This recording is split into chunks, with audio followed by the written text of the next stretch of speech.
Subscribe कीजिए ध्येय IAS channel को और बेल आइकन को दबाइए लेटेस्ट वीडियो सबसे पहले देखने के लिए।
नमस्कार, मैं सुनील वर्मा ध्येय आईएएस टीम की ओर से आपका स्वागत करता हूं ध्येय टीवी पर।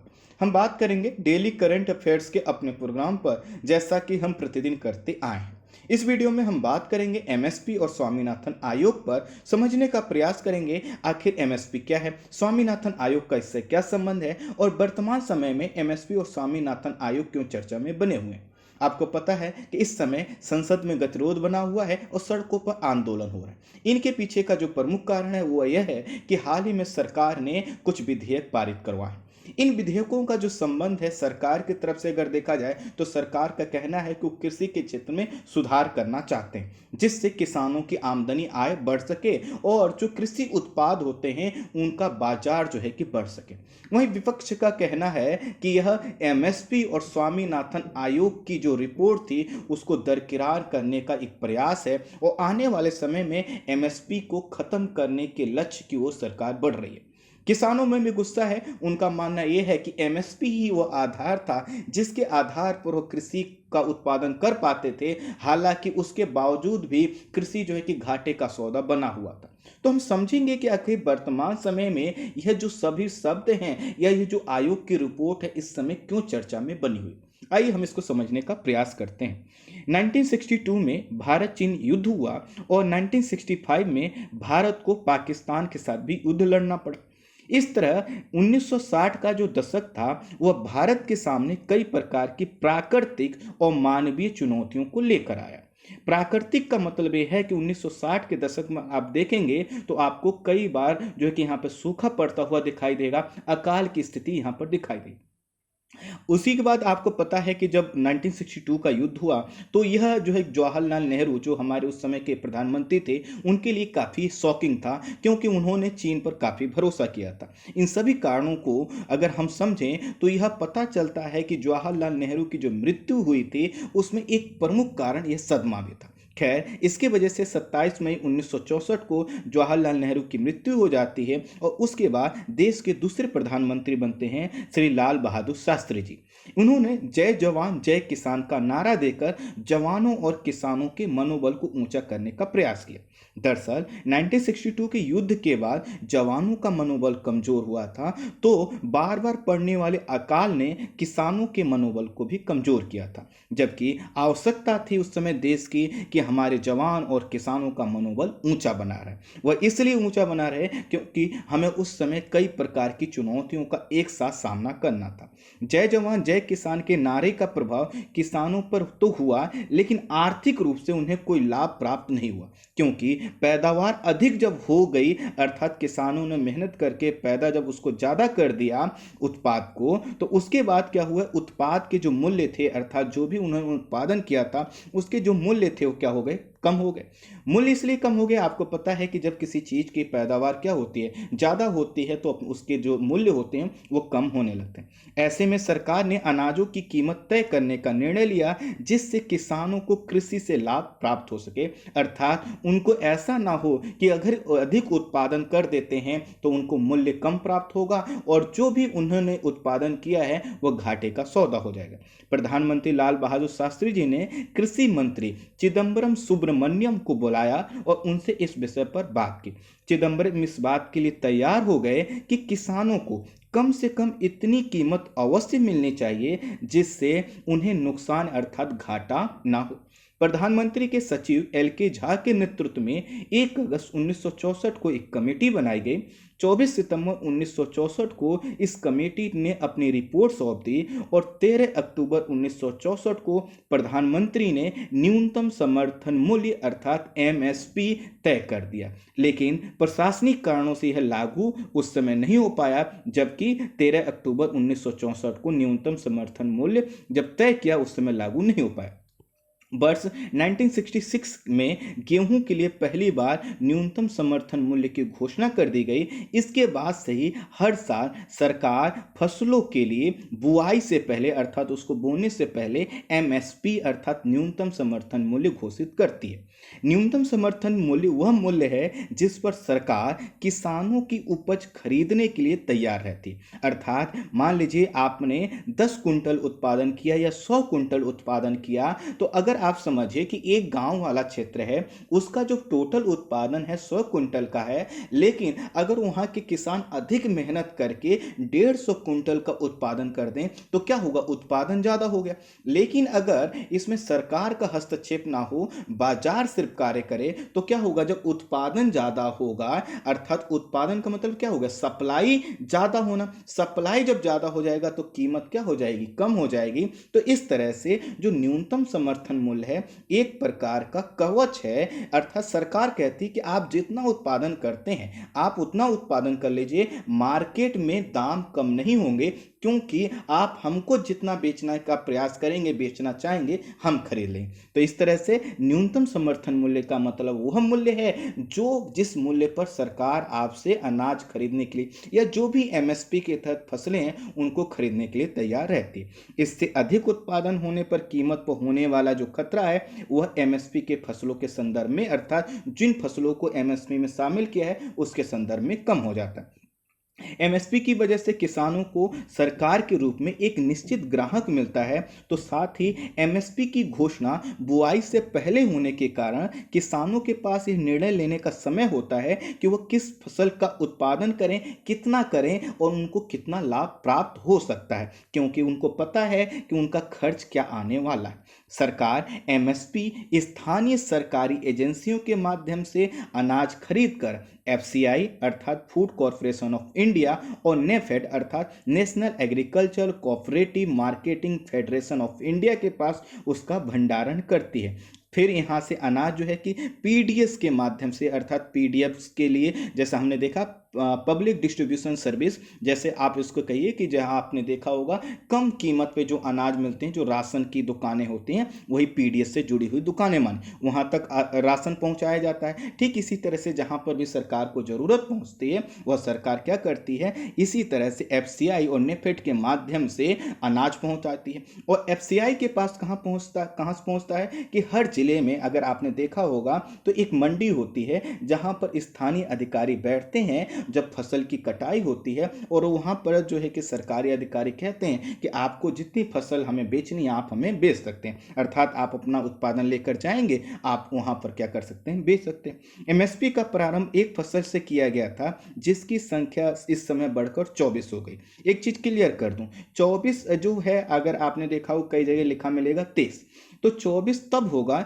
जब आप इसमें गन्ने को शामिल करें। अगर गन्ने को निकाल देंगे तो 23 फसलें आपको यहाँ पर लिखी मिलेंगी। इसमें 7 फसलें अनाज जैसे धान, गेहूं, मक्का, ज्वार, बाजरा, जौ, राई, रागी के साथ ही 5 दालें जैसे चना, अरहर, मूंग, उड़द, मसूर, 7 तेल की फसलें और 4 व्यापारिक फसलें गन्ना, गरी, कपास और जूट शामिल हो होते हैं। तो इस तरह से अगर हमने गन्ना को शामिल किया है तो 24 फसलों को हम मानेंगे, अगर गन्ना को इसमें से हम निकाल देंगे तो 23। ऐसा क्यों, आगे मैं बता रहा हूँ। एमएसपी तय करने का काम कृषि लागत एवं मूल्य आयोग द्वारा, जिसको हम शॉर्ट में सीएससीपी के नाम से जानते हैं, इसके द्वारा किया जाता है। अर्थात एमएसपी क्या होगी, इसको तय करने की जो प्राथमिक जिम्मेदारी है वो कृषि लागत एवं मूल्य आयोग की। यह अपनी सिफारिश सरकार को भेजती है। उसके बाद जो अंतिम निर्णय लिया जाता है वो आर्थिक मामलों के मंत्रिमंडलीय समिति द्वारा लिया जाता है। आर्थिक मामलों की मंत्रिमंडलीय समिति का मतलब क्या है, इसके अध्यक्ष हैं प्रधानमंत्री, और यह आर्थिक मामलों पर जो मंत्रिमंडल है सरकार का, वह क्या करता है, इस पर डिसीजन लेता है। इस संस्था का निर्माण अर्थात सीएससीपी का निर्माण 1965 में किया गया था, लेकिन उस समय इसका जो नाम था वो कृषि मूल्य आयोग था। 1985 में इसका नाम बदलकर इसका जो हमने नाम है वो चेंज कर दिया और नाम क्या रख दिया, कृषि लागत और मूल्य आयोग। और यही कृषि लागत एवं मूल्य आयोग वर्तमान में एमएसपी को क्या करता है, तय करने का मतलब है सरकार को अपनी सिफारिश भेजता है, फिर आर्थिक मामलों की मंत्रिमंडलीय समिति क्या करती है, इस पर डिसीजन लेती है। यह कृषि एवं किसान मंत्रालय के अधीन आता है। तो अगर आपसे पूछ लिया जाए कि आखिर जो सीएससीपी है किसके अंतर्गत आता है, तो ध्यान रखिएगा कृषि एवं किसान कल्याण मंत्रालय के अधीन ये आता है। गन्ने का न्यूनतम मूल्य तय करने के अलग आयोग है जिसे गन्ना आयोग के नाम से जाना जाता है। इसी के कारण मैंने कहा कि गन्ने को अगर आप इसमें शामिल करेंगे 24 फसलें, गन्ने को हटा देंगे तो 23 फसलें इसमें आएंगे। एमएसपी तय करने की प्रक्रिया एक लंबी प्रक्रिया है, जिसके लिए आयोग कुछ मानकों के आधार पर आंकड़े इकट्ठा करता है। यह क्या करता है, देश के अलग अलग क्षेत्र में प्रति क्विंटल अनाज उगाने की लागत पता करता है। अर्थात जैसे सीएससीपी को जिम्मेदारी दी गई है कि वो सरकार को सिफारिश भेजे कि कितना एमएसपी होना चाहिए, तो कैसे करेगा, वह क्या करेगा, देश के अलग अलग क्षेत्रों में जाएगा और प्रति क्विंटल अनाज उगाने की लागत क्या है उसको देखेगा। फिर क्या करेगा कि देश के अलग अलग इलाकों में किसी खास फसल की प्रति हेक्टेयर लागत कितनी आती, ये भी देखेगा।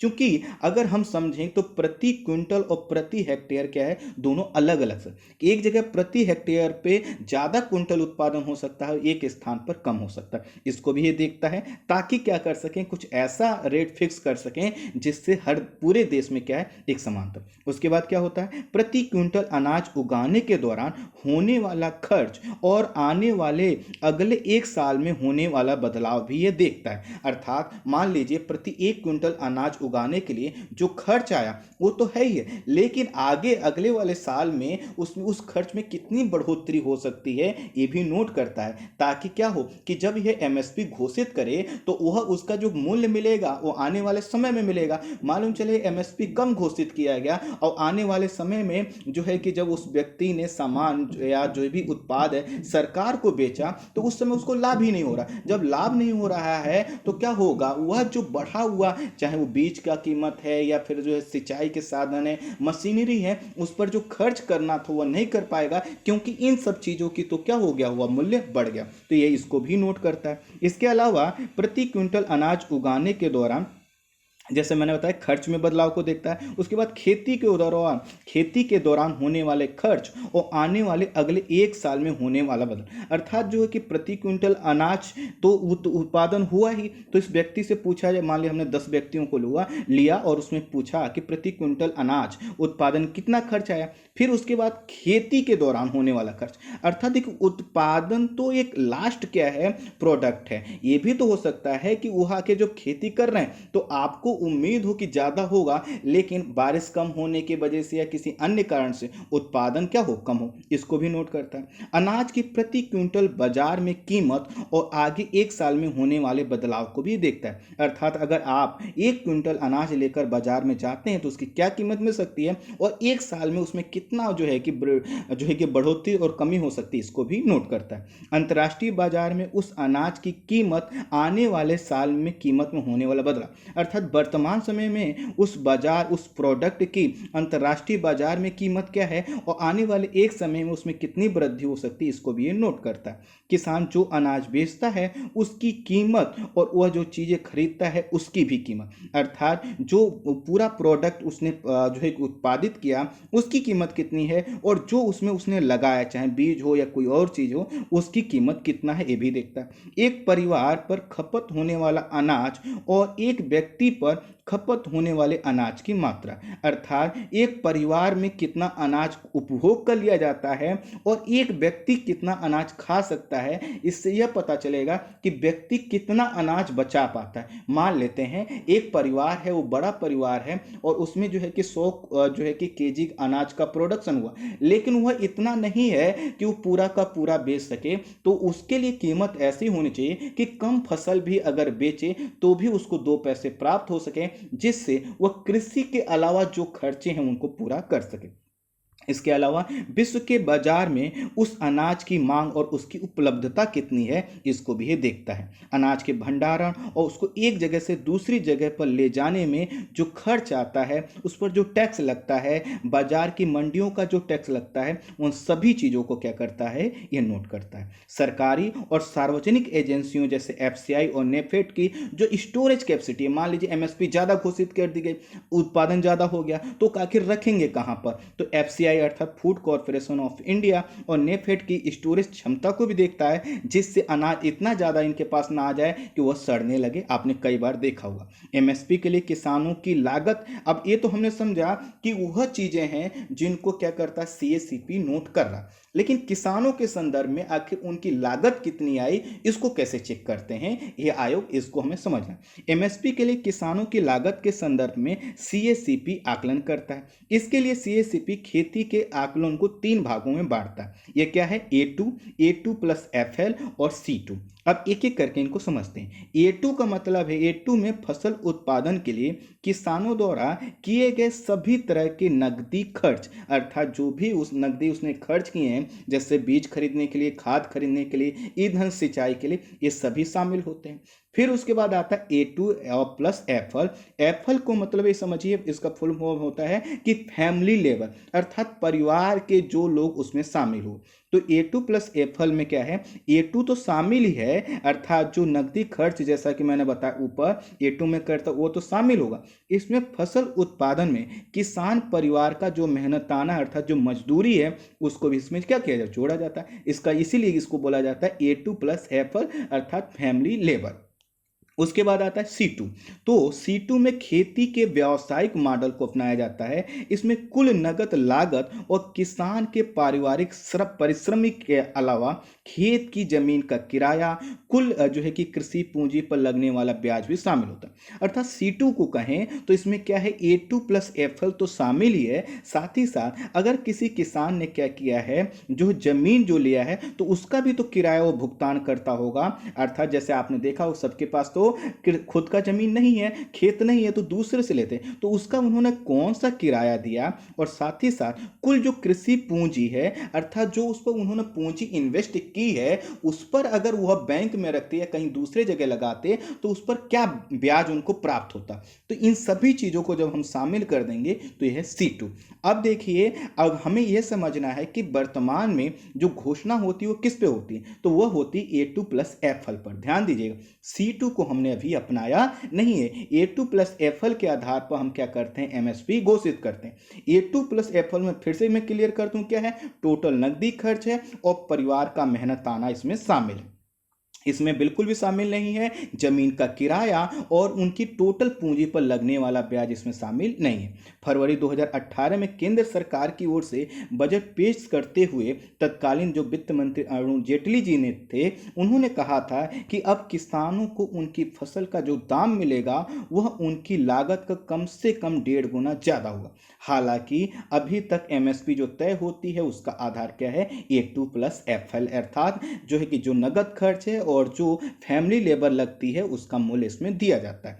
इस MSP से उत्पादन बढ़ा है, कई सकारात्मक परिणाम हुए हैं, बावजूद किसान आर्थिक रूप से, ये किसानों के लिए आर्थिक रूप से कम लाभकारी रहा। ये क्या है कि जो है कि इससे जो आजीविका है, जो है कि आजीविका तो प्राप्त हो जाती है, रोजगार मिलता है, लेकिन अभी भी कुछ चुनौतियां ये हैं कि एमएसपी जो है उसमें कुछ ऐसी खामियां हैं जिसके वजह से यह जो रोजगार है कृषि के क्षेत्र में यह कम लाभकारी हुआ है। मैं बताऊंगा कौन कौन से कारण हैं। और यह जो आजीविका का एक प्रमुख स्रोत है, जो ग्रामीण अर्थव्यवस्था का आधार है, इसमें थोड़ा सा क्या है, एमएसपी के होने के बावजूद क्या है, कुछ चुनौतियां। आपने देखा होगा पलायन होता है गांवों की ओर से, किसान जो है कि किसानी नहीं करना चाहते, या किसान का कोई बच्चा किसान नहीं बनना चाहता। कारण क्या है कि जो एमएसपी है या जो एमएसपी जो तय किया गया सीएसीपी के द्वारा, जैसा कि मैंने बताया, वह क्या है, बहुत संकुचित है। उससे किसानों का इतना भरण पोषण नहीं हो सकता,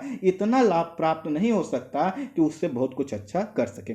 इसी के कारण जो है कि एमएसपी एवं कृषि क्षेत्र में क्या सुधार किए जा सकते हैं, इसके आकलन करने के लिए एक कमेटी के गठन का विचार किया गया। और कब किया गया, यह जो है कि वर्ष 2000 का जो पहला दशक था उसमें किया। अनाज की आपूर्ति और भरोसेमंद जो है कि उत्पादन को बनाने के लिए किसानों की आर्थिक लागत कैसे बेहतर हो सके, अर्थात कैसे जो अनाज है उसकी आपूर्ति बने रहे और किसानों की जो आर्थिक लागत है या उनका जो मेहनत है उसका अधिक से अधिक कीमत मिल सके, इस मकसद के उद्देश्य से 18 नवंबर 2004 को केंद्र सरकार ने एमएस स्वामीनाथन, यहाँ पे जो है कि नाथन शब्द है, स्वामीनाथन, माफी चाहता हूं टाइपिंग एरर है, तो 18 नवंबर 2004 को केंद्र सरकार ने एमएस स्वामीनाथन की अध्यक्षता में राष्ट्रीय किसान आयोग का गठन किया। इस आयोग ने वर्ष 2006 में, यहाँ 16 गलत लिख गया है, वर्ष 2006 में अपनी रिपोर्ट दी, जिसमें किसानों की दुर्दशा दूर करने के लिए कई उपाय बताए गए। तो अब देखिए जो उपाय बताए गए, इन्हीं की हम क्या कर रहे थे, प्रतीक्षा कर रहे थे। जनता के साथ साथ जो है कि किसान हैं वे भी इसकी प्रतीक्षा कर रहे थे, क्योंकि जो यह स्वामीनाथन आयोग की जो रिपोर्ट वर्ष 2006 में आई है, इसने जो मॉडल पेश किया था उसके हिसाब से न सिर्फ किसान जो है कि अच्छा लाभ प्राप्त कर सकते थे, उनकी आय बढ़ सकती थी, बल्कि जो उपभोक्ता हैं जैसे हम आप सब हैं, इनको भी क्या होता, उत्पाद कम कीमत पर मिलता। स्वामीनाथन आयोग ने एमएसपी तय करने के लिए लागत में खाद, बीज आदि पर होने वाले खर्च, उसकी पूंजी या उधारी पर लगे ब्याज, जैसा कि मैंने बताया था C2 में, जो हमने कहा था कि इसको जोड़ा जाता है C2 में, लेकिन C2 को हमने माना नहीं, अर्थात जो भी उसमें पूंजी लगी है, चाहे वो उधार लिया हो या अपने पास से खर्च किया हो, तो वह अगर उस पर जो ब्याज मिल सकता था उसको, जमीन अगर देखिए, जैसा कि मैंने बताया C2 में जमीन का किराया शामिल नहीं है, तो C2 में जमीन का किराया है, लेकिन अभी जो एमएसपी तय होती है उसमें जमीन का किराया नहीं है। तो स्वामीनाथन आयोग ने कहा कि उसकी पूंजी या जो उधारी है उस पर लगे ब्याज, जमीन का किराया, पारिवारिक जो श्रम शामिल हो तो वो भी तो शामिल हो, और इसके आधार पर जो लागत निकले उससे 150% तक एमएसपी रखने की सिफारिश की। आसान शब्दों में समझाता हूं, जैसे कि मैंने बताया कि अभी जो एमएसपी तय होती है वह क्या होती, A2 प्लस FL, अर्थात उसका जो नगद जो उसमें खर्च हुआ है प्लस जो पारिवारिक श्रम है उसको देखा जाता है। लेकिन स्वामीनाथन आयोग ने कहा कि नहीं, जो चीजें C2 में शामिल होती हैं, जिनको अभी तक हम लोग शामिल नहीं कर पाए एमएसपी में, उसको भी लाओ। और इस तरह से जब आप C2 का पूरा जो कॉन्सेप्ट है, अर्थात जो उन्होंने जमीन किराए पर ली है उस पर होने वाला जो खर्च है, और साथ ही साथ जो उनकी पूंजी पर जो लगने वाला ब्याज, उसको शामिल कर दोगे, तब जो उनकी लागत प्राप्त होती है उस लागत से जो है कि क्या हो, आप जो है कि 150% एमएसपी रखो। अर्थात अगर 100 रुपए लागत उनकी आती है इन सभी चीजों को मिलाकर, ये नहीं कि आप उसमें किराया जमीन का ना जोड़ो, या फिर जो है कि उन पर जो पूंजी पर जो ब्याज लगता है वह ना जोड़ो, सब चीज पहले जोड़ो, फिर उसकी जो कीमत प्राप्त होती है, मान लो 100 रुपए प्राप्त हुई, तो आप एमएसपी क्या रखो, प्रति क्विंटल 150 रुपए, चूंकि 100 रुपए तो क्या हुआ है, उसमें लागत ही लग गई है। और लागत का जो कैलकुलेशन है वो कैसे करो, उसमें जो C2 जिसको हम नहीं अपना पाए उसको भी क्या कर दो, शामिल कर दो। तो इस तरह से किसानों को क्या होता, ज्यादा लाभ मिलता, अर्थात उनको 50% प्रॉफिट इसमें मिलता। नीति आयोग जब यह आया तो उस समय जो है कि आपको पता है कांग्रेस की सरकार थी, और कांग्रेस की जब सरकार है तो वो क्या करेगी, वो भी इस चीज़ को नहीं मानेगी, और उसने माना भी नहीं। हालांकि उसके बाद कांग्रेस की तरफ से कई बार ये कहा गया कि वो स्वामीनाथन आयोग के जो रिपोर्ट्स है उसको लागू करेगी, लेकिन लागू नहीं हो पाया, ना तो कांग्रेस की सरकार में और ना वर्तमान में जो सरकार है उसके द्वारा इसको लागू किया। नीति आयोग ने कुछ समय पहले इस पर अपनी टिप्पणी करते हुए कहा था कि अव्यवहारिक है, अर्थात यह जो है कि प्रैक्टिकली लागू नहीं हो सकता, इसको व्यवहारिक उन्होंने बताया था। उनका कहना था कि जो जमीन का किराया है वो अलग अलग क्षेत्र में अलग अलग होता है, जब अलग अलग होता है तो कैसे हम जो है कि लागत तय कर सकते हैं। फिर नीति आयोग से ये पूछना चाहिए कि आपकी जो उत्पादन लागत है वो भी तो क्या है, हर राज्य में अलग अलग है। जैसे पश्चिमी उत्तर प्रदेश में जो लागत है वह कुछ और होगी, पूर्वी उत्तर प्रदेश में जो लागत है वह क्या होगी, अलग होगी, तो आप वो कैसे कर लेते हो। इसके अलावा स्वामीनाथन आयोग ने पहली चीज तो ये कहा कि एमएसपी क्या हो, जो लागत है उसका 150% हो। उसके बाद स्वामीनाथन आयोग ने कहा कि किसानों को अच्छी गुणवत्ता के जो बीज हैं वो कम दाम पर मुहैया कराए जाएं। किसानों की मदद के लिए जो नॉलेज विलेज सेंटर, विलेज स्तर पर क्या है, नॉलेज सेंटर खोले जाएं, जहां पर उनको पता हो कि मंडी में क्या भाव चल रहा है, कैसे हमें उत्पादन बढ़ाना चाहिए, क्या उसमें डालना चाहिए, अर्थात चाहे वो जो है कि उर्वरक हो या फिर जो है कि पेस्टिसाइड हो, अर्थात कीटनाशक हो, वो सभी चीज़ें इसमें जो है कि इन्होंने कहा कि क्या करो, आप विलेज नॉलेज सेंटर बनाओ। उसके साथ ही साथ महिला किसान के लिए क्रेडिट कार्ड जारी करना, कृषि जोखिम फंड बनाए जाए, जैसे कि आपने देखा होगा उत्पादन बहुत अच्छा हुआ, बारिश हुई, पूरा फसल बर, तो इसके लिए कृषि जोखिम फंड बनाया जाए। ऐसे भी महत्वपूर्ण सुझाव दिए, और जो सुझाव थे ना, यह कृषि के क्षेत्र में काफ़ी बड़ा रेडिकल चेंज ला सकते। इसके अलावा इन्होंने और भी कहा कि अगर हमें एग्रीकल्चर के क्षेत्र में रेडिकल चेंज लाना है, अर्थात बड़ा चेंज लाना है, तो इसके लिए जरूरी है कि हम क्या करें, लैंड रिफॉर्म करें। लैंड रिफॉर्म का मतलब भूमि सुधार करें, और इसके लिए national land use advisory service का गठन करें। आपको पता है कि जो भूमि है उसका प्रयोग हम जितना अच्छे तरीके से करेंगे उससे प्रोडक्शन क्या होगा, उतना ही अच्छा होगा। इसलिए उन्होंने कहा कि लैंड रिफॉर्म को भी किया जाए। इसके लिए उन्होंने और साथ ही साथ कहा कि सिंचाई में सुधार किया जाए, जैसे वाटर हार्वेस्टिंग है, जो है कि आपने देखा होगा कि टपक सिंचाई पद्धति है, तो उन्होंने कहा कि सिंचाई पद्धति में बदलाव करिए। सिंचाई पद्धति में बदलाव करने का उद्देश्य था कि पानी की भी बचत हो, उत्पादन भी बढ़े, और साथ ही साथ उन्होंने कहा कि उत्पादन बढ़ाने के लिए, फसलों की गुणवत्ता को बढ़ाने के लिए क्या किया जाए, उनका जो बीजों का स्तर बढ़ाया जाए, अच्छी क्वालिटी की बीज सबको दिए जाए, कम कीमत पर दिया जाए। इन्होंने आगे ये भी कहा कि फसल का बीमा करवाया जाए, जिससे फसल नुकसान हो तो उनको, किसानों की ना लगे कि हम तो बर्बाद हो गए। खाद्य सुरक्षा सुनिश्चित करें, और किसानों की आत्महत्या रोकने के प्रयास किए जाएं। और आत्महत्या किसानों की जो है उसके पीछे का जो मेन कारण है वह कृषि के क्षेत्र में कई प्रकार की जटिलताएं और समस्याएं, और कुल मिलाकर यह जो रिपोर्ट थी वह काफी व्यापक रिपोर्ट थी, और उसमें काफी कुछ जो है कि कहा गया था, जिसको चेंज अगर अपनाया जाता तो आज किसानों की दुर्दशा इस हालत में हमें नहीं दिखाई देती। स्वामीनाथन आयोग की रिपोर्ट को लागू करने में बड़ी मात्रा में वित्त की आवश्यकता है, इसलिए जो है कि सरकारें बचती नहीं। हालांकि मेरा मानना है कि यहाँ पर वित्त से ज़्यादा इंपॉर्टेंट है उनका विल पावर, अर्थात मजबूत इच्छा शक्ति।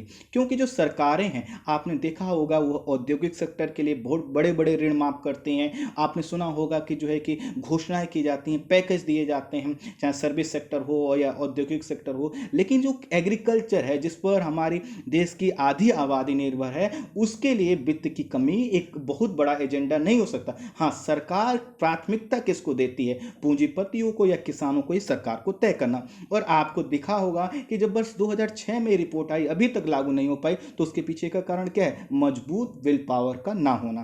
कांग्रेस और भारतीय जनता पार्टी दोनों किसानों के हित की बात जरूर करते हैं, लेकिन इसके लिए स्वामीनाथन आयोग की रिपोर्ट को लागू नहीं करते हैं। किसानों को जो है एमएसपी से किसानों को प्रोत्साहन मिला है, उत्पादन बढ़ा है, कीमतों में स्थिरता बनी है, आपूर्ति सुनिश्चित होती है, और सामाजिक कल्याण की योजनाएं लागू हो पाती हैं। इसलिए जो एमएसपी है ये जब बढ़ता रहता है तो इस उत्पादन भी बढ़ता रहता है, किसानों को बूस्टअप मिलता है, और साथ ही साथ सबसे बड़ी जो बात है, आपने देखा होगा कि हम क्या है, कृषि के क्षेत्र में न सिर्फ आत्मनिर्भर बने हैं बल्कि हम एक्सपोर्ट भी करते हैं। लेकिन यह एक्सपोर्ट या हम आत्मनिर्भरता जो हमने प्राप्त की है, ये तभी है जब हम क्या करें, एमएसपी से किसानों को क्या करें, रहें, उनको लाभ पहुंचाते रहें। लेकिन आप खुद समझिए कि एमएसपी जो अभी तय की जाती है, क्या वह बहुत ज़्यादा प्रॉफिटेबल है? मेरा उत्तर होगा जी बिल्कुल भी नहीं।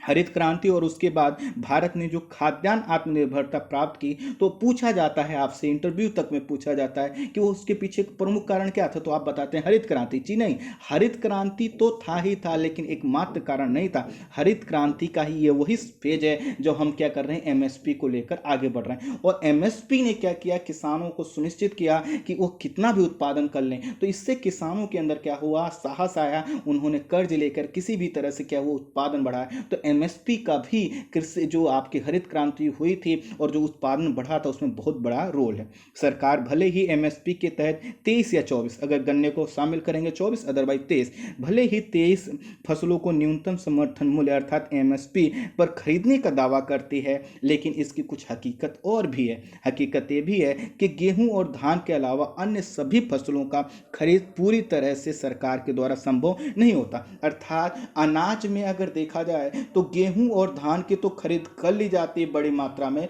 लेकिन अन्य जो फसलें हैं उनका उत्पादन बड़ी मात्रा में नहीं किया जाता। कि अनाज बेचने से किसानों को अपने खेत के जो कागजात हैं वह दिखाने होते हैं, और कागजात का मतलब खतौनी के पेपर। तो अगर आप समझिए कि आप एक छोटे किसान हैं या आपने किसी दूसरे की जमीन पर उत्पादन किया है, जैसे बटाईदार करते हैं या किसी तरह से आप कहते हैं कि आप इतना परसेंट आप रख लेना, तो उसमें क्या होती, दिक्कत होती है। ये जो किसान अनाज उत्पादन करते हैं, जब यह बाजार में लेकर जाते हैं जहां पर यह सरकार को अपनी फसल बेच सकते थे, जब वहां पर जाते हैं तो इनको खतौनी के पेपर दिखाने होते हैं, और जब ये खतौनी के पेपर दिखाते हैं तो इनका उत्पादन जो कुछ भी है उसको रख लिया जाता है, इनको एक पर्ची दे दिया जाता है। पर्ची तो दिया जाता है, उसमें अकाउंट नंबर वगैरह सब व्यक्ति का नाम होता है, कितना आपने राशन बेचा इसकी जानकारी होती है, फिर उसके पैसे क्या होते हैं, कुछ दिन में आपके अकाउंट में आ जाते हैं। लेकिन देश के 94% किसान दूसरे के खेत में खेती करते हैं और फसल उपजाते हैं, जिसके कारण उन्हें यदि फसल बेचना हो तो उनके पास तो खुद के खतौनी के पेपर नहीं है, तो क्या करेंगे, बिचौलियों का सहारा लेंगे। और बिचौलियों का जब सहारा लेंगे तो जो एमएसपी से मिलने वाला पूरा लाभ था वो सिर्फ उन्हीं तक नहीं रहेगा, बिचौलियों के में बट जाएगा। तो इस तरह से अगर हम देखें तो 23 और 24 फसलें जो एमएसपी के तहत आती हैं, उनके द्वारा सरकार उसमें बूस्टअप तो देने का प्रयास करती है, लेकिन उसमें बहुत बड़ा एक लूप होल ये भी है कि अभी जो है कि जो छोटे और मझले किसान हैं और या जो बटाईदार हैं, उनको बहुत ज़्यादा इससे फायदा नहीं मिलता। लेकिन बावजूद इसके एमएसपी एक ऐसी चीज़ है जिसने कृषि के क्षेत्र में बूस्टअप बनाए रखा है, उसको हम समाप्त नहीं कर सकते। आपने देखा कि कोविड-19 के कारण मैंने आपको बताया कि इकोनॉमी का जो प्रत्येक सेक्टर है वह क्या हो, उसमें स्लो डाउन देखने को मिला है। कुछ सेक्टर में तो 50% की गिरावट आई है, लेकिन कृषि एकमात्र सेक्टर ऐसा है जिसने क्या किया है, प्लस में जो है कि ग्रोथ रेट दिखाई है, लगभग 3.4%। आप समझ सकते हैं कितनी बड़ी चीज है। इसलिए हमें बहुत सी लिमिटेशन एमएसपी की मैं आगे बताऊंगा, बावजूद इसके एमएसपी को बनाए रखना कृषि उत्पादन को हमेशा बढ़ाते रहने की एक प्राथमिक शर्त है। अभी जैसे अगर हम देखें तो एमएसपी के तहत जो मिलने वाला लाभ है वो मात्र 6% किसानों को ही इसका फायदा मिलता है। वर्ष 2015 में एफसीआई के पुनर्गठन का सुझाव देने के लिए बनी शांता कुमार समिति ने भी अपनी रिपोर्ट में बताया था कि एमएसपी का फायदा सिर्फ और सिर्फ 6% किसानों को ही मिलता है।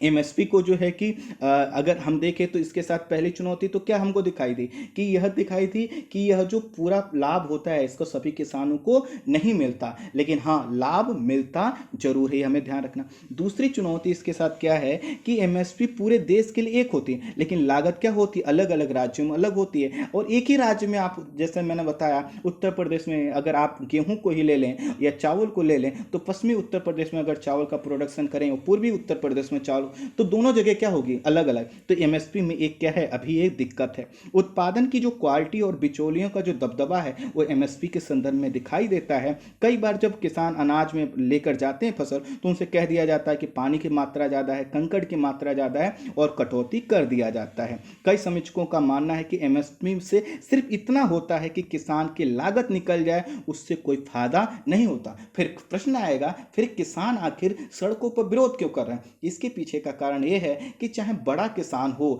या फिर जो है कि छोटा किसान, उसको अभी तक जो मिलता था तो अब उसके मन में भ्रम हो गया है, या फिर जो है कि कुछ सूचनाएं हैं जो कि बिल के संदर्भ में मैं बताऊंगा, ऐसा नहीं कि मैं सरकार को बचाने का प्रयास करूं, कि जो बिल के संदर्भ में भी हैं जिससे किसानों की चिंता वाजिब है। आप खुद समझिए कि एक बड़ा किसान है तो भले उसके पास खेत ज्यादा है, लेकिन उसमें कुछ लोगों को रोजगार तो मिलता है, कुछ लोगों को फायदा भी तो मिलता है। कुछ लोग दूसरे की जमीन पर जब फसल बोते हैं तो भले उनके पास खतौनी के पेपर नहीं हो, लेकिन दूसरे के माध्यम से फसल बेचकर वह कुछ तो लाभ प्राप्त करते हैं। अभी मैं बताऊंगा जो बिल प्रस्तुत किए गए हैं उनकी, हालांकि मैंने समीक्षा आपको की है, उसके लिए पूरा एक सेपरेट वीडियो बनाया है जिसका टाइटल है कि किन विधेयकों का विरोध कर रहे हैं किसान। आप जो है कि आप मेरे प्लेलिस्ट में जाकर उस वीडियो को देख सकते हैं। खैर, कुल मिलाकर ये है कि इस तरह से हमने देखा कि अभी जो एमएसपी है उसके कई फायदे हैं और उसकी कई चुनौतियां हैं। चुनौतियों को हमने देखा, फायदे हमने क्या बताया,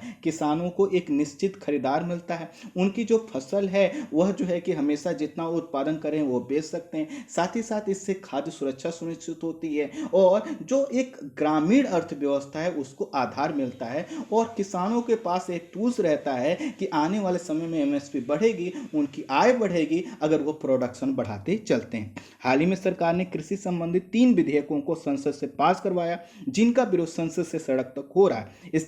इसमें जो है कृषि मंडी एवं कृषि उत्पाद की बिक्री के संदर्भ में कई तरह के बदलाव किए गए जिनका उद्देश्य कृषि उत्पाद की बिक्री के कई विकल्प उपलब्ध करवाना है। इन विधेयकों में यह प्रावधान भी है कि किसान अपने उत्पाद एपीएमसी मंडी से बाहर डायरेक्ट जो व्यापारी होते हैं उनको बेच सकते हैं। अभी अगर आपको अपने उत्पाद जो है कि डायरेक्ट किसी को बेचना होता तो नहीं बेच सकते थे, आपको कहाँ जाना होगा, एपीएमसी मंडी में जाना होगा, वहीं पर आप क्या कर सकते थे, बेच सकते थे। लेकिन अब इसमें कहा गया है कि डायरेक्ट आप व्यापारी से बेच सकते हैं। तो आप कहेंगे तो अच्छी चीज़ है, जी बिल्कुल अच्छी चीज़ नहीं, आगे बताऊंगा। इसके वजह से कई आलोचकों ने कहा है कि सरकार का उद्देश्य भविष्य में एमएसपी की खरीद प्रक्रिया को समाप्त करना है और मुक्त बाजार के तहत व्यापारियों को अपनी कीमत पर खरीदने की छूट देना है। व्यापारी क्या करेंगे, मोल भाव करेंगे, किसानों की आवश्यकता का फायदा उठाएंगे, किसानों का शोषण करेंगे और इस तरह किसानों को जो एमएसपी से मिलने वाला फायदा है वो रुक जाएगा।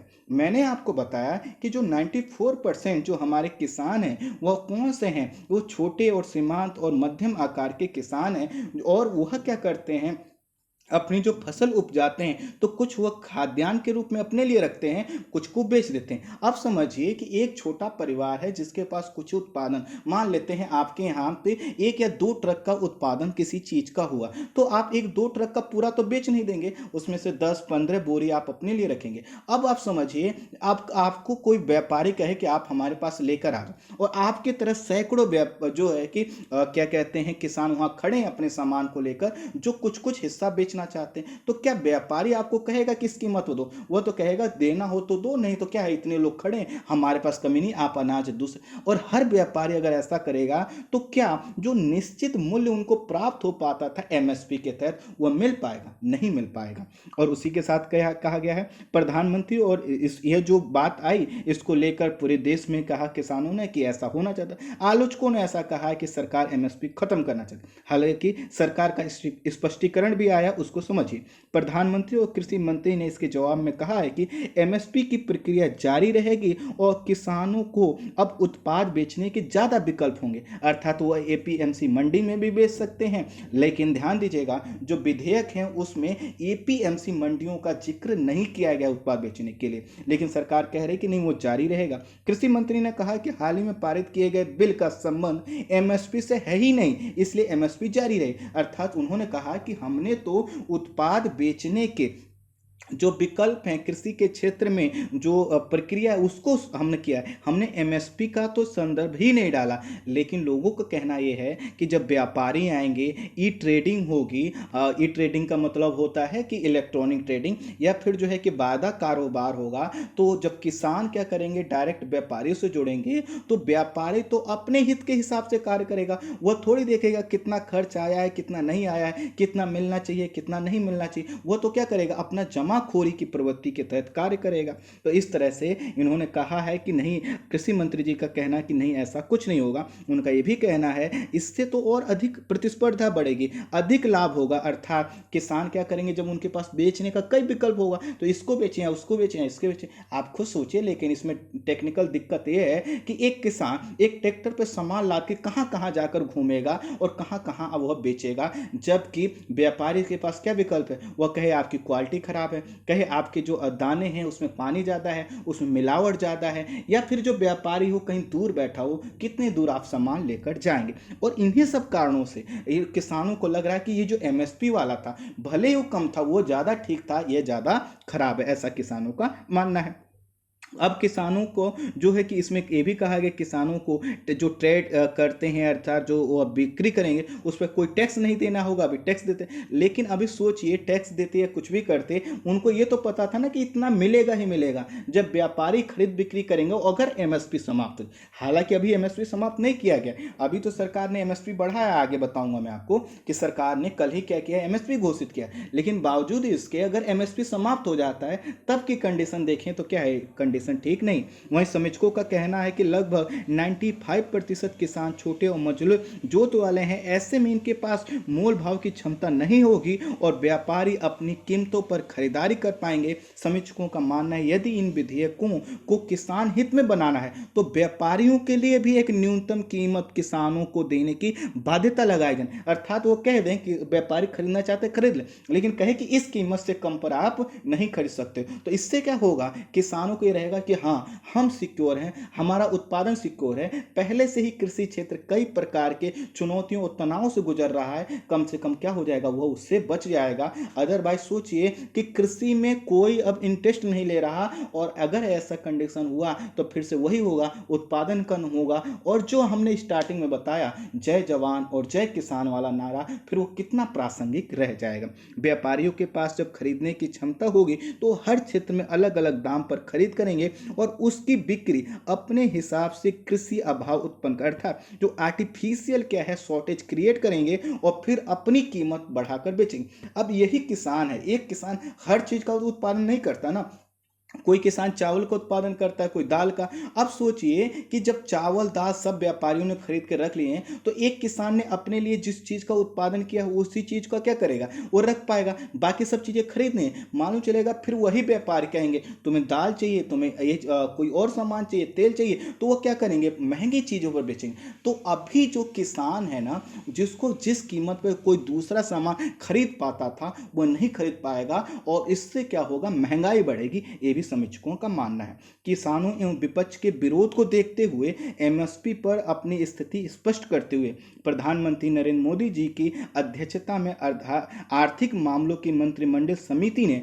वर्ष 2020-21 में बेची जाने वाली 6 रबी की फसलों के लिए एमएसपी में बढ़ोतरी की घोषणा की। अर्थात उन्होंने यह कहा, वो दो चीजों को स्पष्ट यहाँ पर करना चाहते हैं कि एमएसपी में कोई हम बदलाव नहीं कर रहे, और दूसरा वो ये कहना चाहते हैं कि हम स्वामीनाथन आयोग की सिफारिशों को हम लागू करना चाहते हैं, उसी तरफ हम आगे बढ़ रहे हैं। तो एमएसपी जो उन्होंने कहा, घोषणा की है, केंद्र सरकार ने कहा है कि एमएसपी में जो हमने वृद्धि की है वो स्वामीनाथन आयोग की अनुशंसाओं के अनुरूप है। अब प्रश्न आएगा कि किन फसलों में एमएसपी बढ़ी है, तो गेहूं के एमएसपी में 50 रुपए प्रति क्विंटल बढ़ोतरी किया गया है, और इससे ये जो है कि यह इसकी जो कीमत है 1925 रुपये प्रति क्विंटल से बढ़कर 1975 रुपये प्रति क्विंटल हो गया। लेकिन आपकी जानकारी के लिए बता दूं कि यह जो बढ़ोतरी की गई है यह बढ़ोतरी बहुत ज़्यादा नहीं है। अर्थात यह जो अभी आपने बताया कि 50 रुपये की बढ़ोतरी की गई है,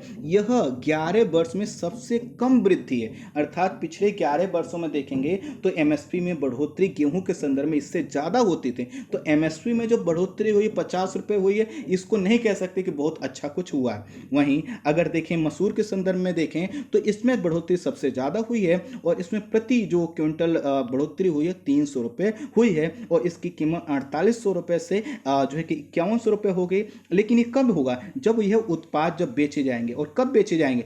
वर्ष 2020-21 में जब ये बेचे जाएंगे, क्योंकि अभी बुआई से पहले इनकी क्या की गई है, जो है कि इनकी घोषणा की है। जब इनकी कटाई होगी फिर ये जब बेचे जाएंगे तब यह कीमत मिलेगी। चना के एमएसपी में 225 रुपये की वृद्धि की गई है, जिससे यह बढ़कर 5100 रुपये प्रति क्विंटल हो गया है। वहीं सरसों के एमएसपी में भी 225 रुपये की वृद्धि की गई है और इसका जो मूल्य हो गया है प्रति क्विंटल वह है 4650 रुपये प्रति क्विंटल हो गया है। जौ के एमएसपी में 75 रुपये की बढ़ोतरी की गई है, जिससे यह जो है कि 1525 रुपये प्रति क्विंटल हो गया है। और कुसुम के एमएसपी में 112 रुपये की वृद्धि की गई, जिससे यह बढ़कर 5327 रुपये प्रति क्विंटल हो गया। अब देखिए सरकार ने क्या किया कि हमने जो घोषणा की है वो एमएसपी के आधार पर। समीक्षक ये कह रहे हैं कि एमएसपी है कहाँ इसमें सीएससीपी एक ने जो सिफारिशें की थी उनका क्या आधार है, और स्वामीनाथन आयोग का कौन सा इनपुट है? यह तो पहले जैसे आप एमएसपी घोषित करते आए थे